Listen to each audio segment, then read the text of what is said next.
Alright guys, I'm doing a review on Kashi. This is their vanilla. Take that look. Vanilla, Pepita, basically pumpkin seeds. So,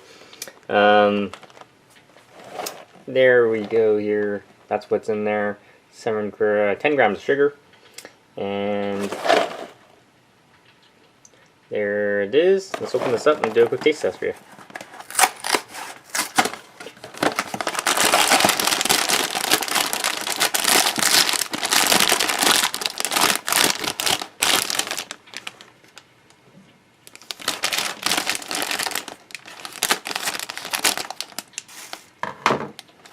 Alright, that's what it looks like.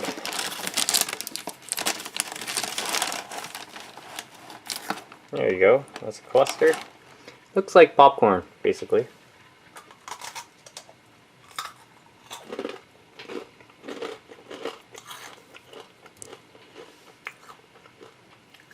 It sort of tastes like caramelized popcorn.